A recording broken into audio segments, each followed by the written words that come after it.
जय श्री महाकाल। दीपावली पंचमहा उत्सव में प्रथम दिवस धन त्रयोदशी की सभी को मंगलमय शुभकामनाएं। दीपावली पंच महापर्व इस बार 6 दिवसों में मना, जो अत्यंत सौभाग्यदायक और सिद्धिदायक है।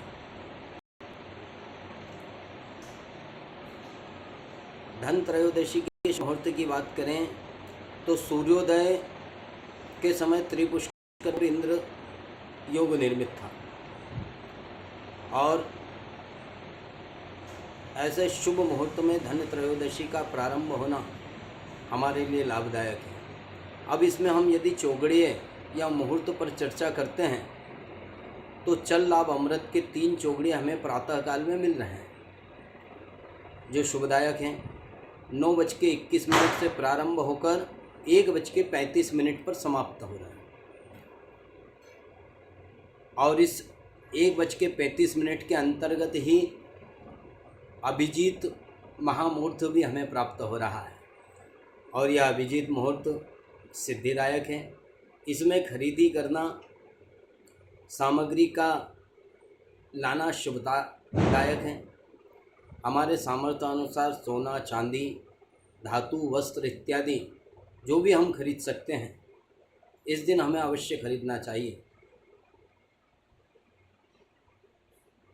आयुर्वेद के प्रणेता भगवान धन्वंतरी का प्रादुर्भाव समुद्र मंथन के माध्यम से आज ही के दिवस में हुआ था। अमृत कलश लेकर वह बाहर आए थे। जो लोग सोना, चांदी या महंगी धातु खरीदने का सामर्थ्य नहीं रखते उन्हें कम से कम एक कलश, एक धातु का पात्र अपने घर में आज खरीदकर अवश्य लाना चाहिए, जो अत्यंत शुभदायक है। दोपहर के मुहूर्तों की बात करें तो दोपहर में शुभ का जो मुहूर्त आ रहा है, चौगड़िया आ रहा है, वह 2:59 से प्रारंभ हो रहा है और 4:24 तक चलेगा। शुभ का चौगड़िया अत्यंत मंगलदायक होता है, किंतु आज मंगलवार होने से इस समय राहु काल लग रहा है।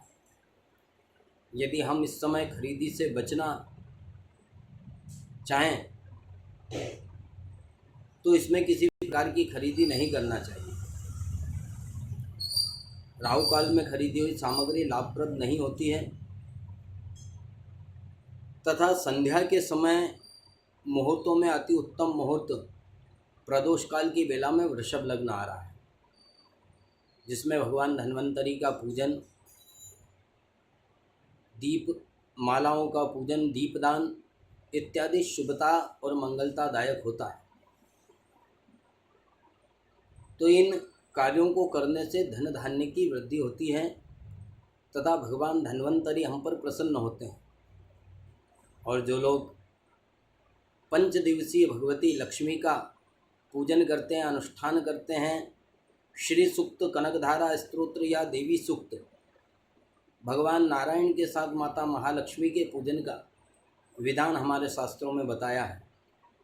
भगवान कुबेर के पूजन का विधान हमारे शास्त्रों में बताया है। धन त्रयोदशी आज प्रारंभ होके कल दिन पर्यंत तक रहेगी। अगले दिन 31 तारीख को रूप चौदस का पूजन होगा तथा दीपदान संध्या के समय होगा। 1 नवंबर 2024 को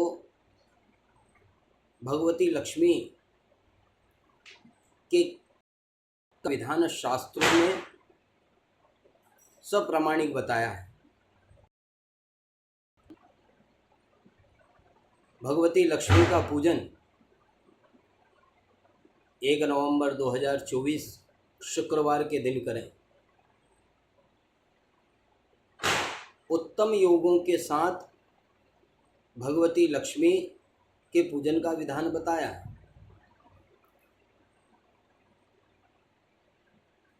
स्वाति नक्षत्र, तिथि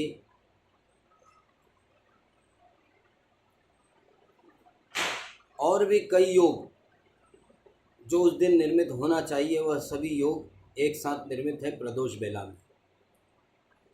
गृहस्थ व्यक्ति को, धार्मिक व्यक्ति को,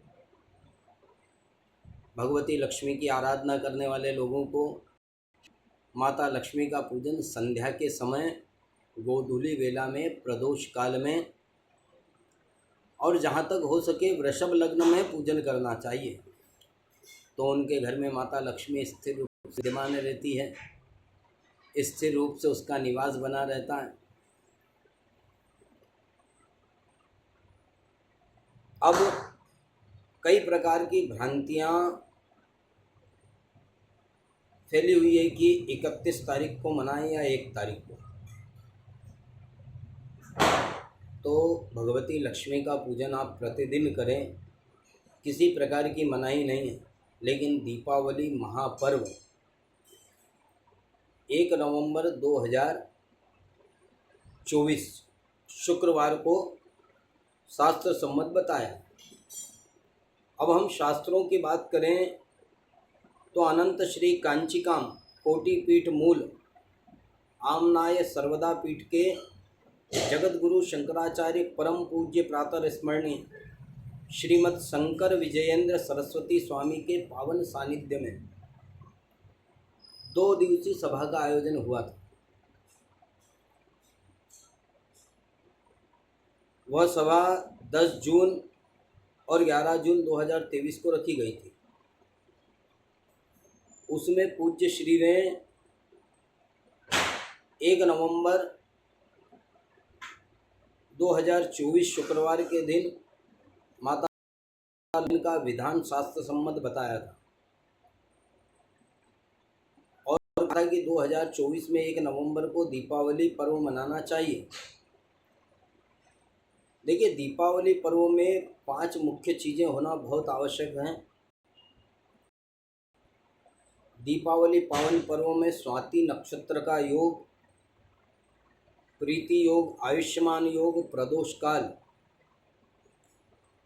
शुभ लक्ष्मी के प्रादुर्भाव के लिए स्थिर वृषभ लग्न, ये सारे जब योग बने तो इन योगों में हमको पूजन करना चाहिए, ऐसा शास्त्रों का मत है। जय श्री महाकाल।